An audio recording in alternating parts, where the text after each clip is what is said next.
Picture a nuclear power plant. You're picturing the giant curved towers with white smoke. Almost everything about that picture is wrong.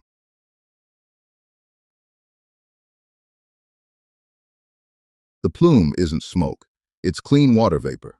And the towers themselves have nothing to do with nuclear energy at all. The same towers cool coal and gas plants.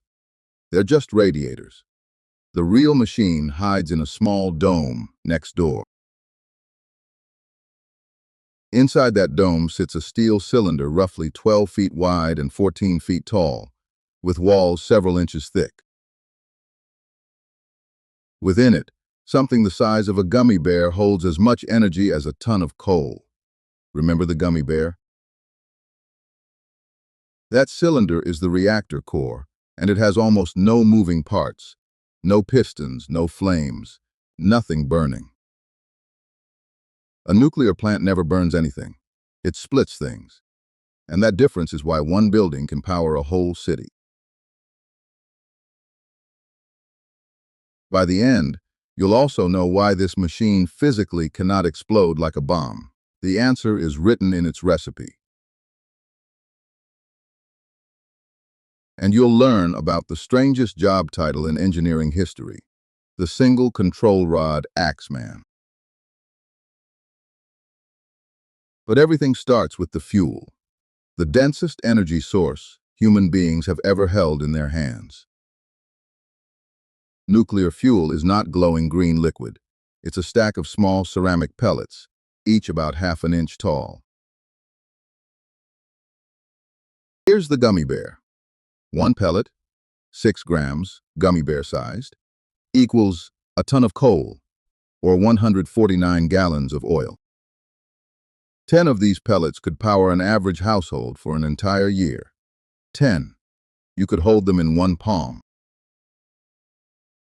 The pellets stack inside sealed metal tubes called fuel rods, the cladding that keeps radioactive material locked inside. More than 200 rods bundle into a fuel assembly, and a couple hundred assemblies stand together to form the core. A large reactor holds around 51,000 rods, over 18 million pellets, 80 to 100 tons of uranium.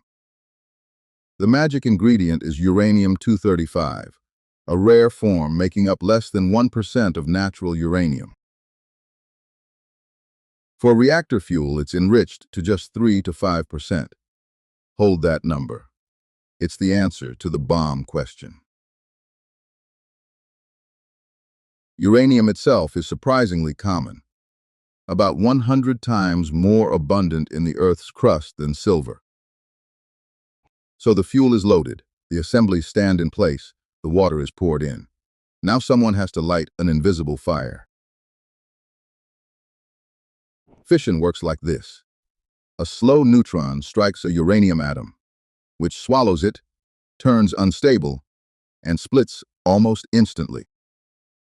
The split releases heat, and 2 or 3 fresh neutrons, which fly off and split the next atoms in line. That's a chain reaction. Each split triggers more splits, a cascade that can sustain itself for years without pause. But fresh neutrons move too fast to be caught. So the core sits in ordinary water, which slows them down. Water plays 2 roles at once. It's the moderator that slows neutrons and the coolant that carries the heat away. A brand new core has one problem: nothing to fire the very first neutron. It needs a spark. The spark is beryllium, mixed with a radioactive metal. Its particles knock neutrons loose, like a match struck inside the fuel. Operators lift the control rods, the source fires, and atom by atom the invisible cascade catches and holds. From that moment, the core runs at full power for 18 to 24 months without ever refueling. Which raises the real question. If the reaction feeds itself, what stops it from running away? Meet the brakes.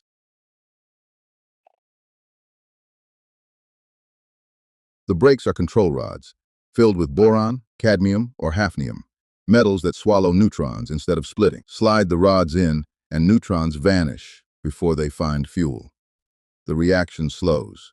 Push them fully in, it stops. In American designs, the rods hang above the core, held by power. Cut all electricity, and they fall by gravity alone. That's the Axeman's legacy. At the very first reactor in 1942, one worker stood beside a rope with an axe. His job: if things went wrong, cut the rope and drop the emergency rod. Single control rod Axeman / scram. Reactors still call an emergency shutdown a scram today, though gravity has long since replaced the axe. Physics adds its own brake. If the water overheats into steam, it stops slowing neutrons, and fission automatically slows down. The hotter the core gets, the weaker the reaction becomes. The machine is built to calm itself. And the bomb question? Weapons need highly enriched uranium. Reactor fuel, at 3 to 5%, simply cannot detonate. A commercial reactor can fail, but it cannot become a nuclear weapon. The recipe is wrong. Now, about that heat. The water leaving the core reaches about 325 degrees Celsius. Yet, it never boils. It can't. The circuit holds it under roughly 150 times atmospheric pressure, squeezing it liquid. That scalding water heats a second, separate loop of water into steam. The two never mix. The steam spins a turbine, the turbine spins a generator, and electricity flows. The nuclear part ended meters ago. Afterward, the steam is cooled back into water. And that is the tower's only job, exhaling clean vapor.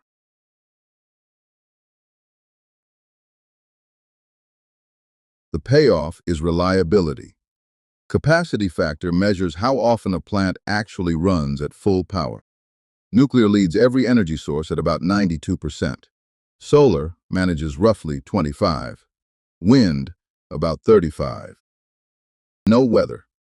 No weather. No fuel deliveries. No daily restarts. Just an 18 to 24-month burn, then a pause to refuel. This is the machine the technology giants are buying. Not fast, not flashy, just relentlessly, boringly constant. But nothing burns without ash. Everything this core has ever consumed still exists, and where it sits will surprise you. After 4 to 5 years making power, a fuel assembly is spent, intensely hot and intensely radioactive. It moves into a pool of water more than 40 feet deep, glowing with an eerie blue light. The water cools it and blocks the radiation completely. You could stand at the pool's edge safely. After 5 to 10 years, the calmed fuel is sealed into massive steel and concrete casks, parked on site. Here's the surprise. All the spent fuel America has ever produced since the 1950s fits in one football field. Roughly 83,000 metric tons. A single field, stacked less than 10 yards deep. That's 70 years of ash. Industry researchers say about 96% of it could be recycled, but a permanent resting place still doesn't exist. So the core is a paradox, the most concentrated fire we've ever lit, leaving the smallest, most stubborn ashes. A machine with no flame, no smoke, almost no moving parts, quietly holding a star's physics inside steel. Next time, where nuclear waste actually goes, the 40,000-year problem, and the mountain built to solve it?